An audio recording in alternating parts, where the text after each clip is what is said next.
Бүгін бізде Шамшырақ дейтін курсантымыз. Бүгін 3-ші сабағы. 2 күн қалаға шығардым да, 3-ші күні уже парковкасына үйретіп жатырмын. Уже өз айындап жүрмін. 0-мен келді. Машина айындап келген жоқ бұрын деп шем. Қараңыздар, уже қалай айындап тұр өзі. Артқа алға беріп.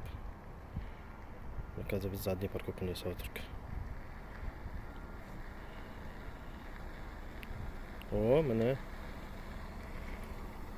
Қараңыздар, задний парковканы өзі жасайды.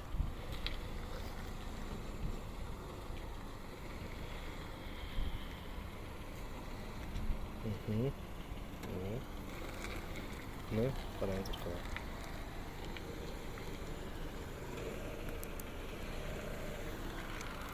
Қиындатып керек емес, оңай жолын түсіндіремін тек қана. Бір айттым болды, ары қарай кетті ғой уже.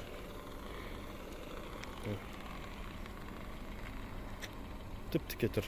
Біреу, екінші шымыра. О, міне, қараңыздар қалай кірген. Әдемі. Көрдіңіздер ғой.